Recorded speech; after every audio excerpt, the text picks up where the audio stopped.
ल्यूसिया लियन की मदद के लिए मान गई। ये बात लियन को हजम नहीं हो रही थी, तो वो पूछती है कि ल्यूसिया क्या कुछ हुआ है। ल्यूसिया कहती है कि अगर तुम्हें मेरा यकीन नहीं है तो मत आना, लेकिन आज रात मैं जाने वाली हूँ। लियन सोचती है कि अचानक से वो इतना बदल क्यों गई, और उसे शक भी हो रहा था कि ल्यूसिया उसे अकेले मिलने क्यों बुला रही है। पर फिर भी उसे ल्यूसिया की चिंता हो रही थी, इसलिए उसने तय किया कि वो उससे मिलने जाएगी। आधी रात को ल्यूसिया ने जिस जगह पे उसे बुलाया था वो वहाँ पे पहुँच गई कि जैसा तुमने कहा था मैं अकेली यहाँ पे पहुँच गई हूँ। ल्यूसिया ने देखा कि तो इसी बॉक्स में ग्रीम रीपर का रियल हार्ट है। लियन कहती है कि हाँ, एबल को पता न चले, वैसे मैं उसे यहाँ पे लाई हूँ।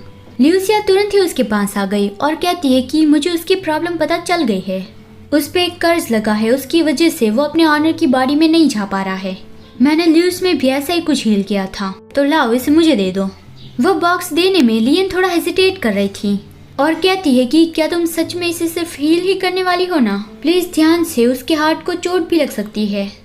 लेकिन जैसे ही वो बॉक्स ल्यूसिया के हाथ में आया, ल्यूसिया ने अपना असली रंग दिखा दिया। उसने हार्ट को डिस्ट्रॉय करने की धमकी देकर लियन को दूर रहने के लिए कहा। लियन उसे समझाने की कोशिश करती है कि प्लीज ल्यूसिया ऐसा मत करो, लेकिन ल्यूसिया ने आसान का दिया हुआ वो डेगर निकाला और कहा कि लियन और एबल की किस्मत लाल धागे से कनेक्ट है। अगर वो एबल का रियल हार्ट डिस्ट्रॉय कर देगी तो वो दोनों एक साथ मर जाएंगे। वो ये बोलते हुए डेगर उस बॉक्स पे मार देती है कि तुम मुझसे कुछ भी नहीं छीन पाओगी, और वो हंसने लगी कि अब लियन मर जाएगी। लेकिन उसने देखा तो उस बॉक्स में एबल का रियल हार्ट नहीं था, बल्कि था वज़ोव्स्की, जो उस डेगर को चबाने लगा था। लियन कहती है कि तुम्हें सच में ऐसा लगा था कि मैं रियल वाला हार्ट लाऊंगी? कोई भी ये कह सकता है कि तुम अजीब बर्ताव कर रही थी, तो फिर मैं तुम्हारा यकीन कैसे करूंगी? ल्यूसिया फिर से गुस्सा हो गई कि तुमने मुझसे झूठ कहा। लियन कहती है पहले तुमने झूठ कहा था, अगर मैं रियल वाला हार्ट लाई होती तो फिर अभी मैं और एबल दोनों मर गए होते। क्या ऐसा करके तुम जो चाहती हो वो तुम्हें मिल जाएगा? तुम एक छोटी बच्ची जैसा बर्ताव कर रही थी, लेकिन मैंने कभी ऐसा नहीं सोचा था कि तुम बुरी हो। लेकिन ल्यूसिया, ये मर्डर है। तुम्हें सच में ऐसा लग रहा है कि ये चलता है क्योंकि हम सिर्फ एक स्टोरी में है? लेकिन ल्यूसिया तो उसकी बात नहीं समझती कि ये सही है या गलत है, इससे मुझे कोई फर्क नहीं पड़ता, और वो वज़ोव्स्की को नीचे फेंकती है।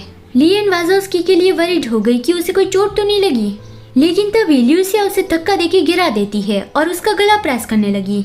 लियन उसे रोकने की कोशिश करते हुए जैसे तैसे बोलती है कि ल्यूसिया रुक जाओ, लेकिन ल्यूसिया नहीं रुकती और रोते हुए कहती है कि मैं और कहीं पे भी नहीं जा सकती, सिर्फ यही एक जगह है जहाँ पे मैं जी सकती हूँ। लेकिन मेरी जगह तुम क्यों आ गई? सब तुम्हें क्यों पसंद करने लगे? लियन सांस नहीं ले पा रही थी और उसे दिखना भी बंद हो गया। तभी एबल वहाँ पहुँच गया, ल्यूसिया को लियन से दूर किया और कहा कि मैंने पहले ही कहा था कि हमें उसे बांध कर सारे सवाल पूछने चाहिए थे, लेकिन तुम उसके जैसी पागल लड़की के साथ बात क्यों करना चाहती थी? लियन फिर भी स्माइल करते हुए कहती है कि हमें उसका प्लान तो पता चल गया ना। एबल गुस्से से कहता है कि उसके प्लान की कैसे पड़ी है, तुम अभी मरने वाली थी।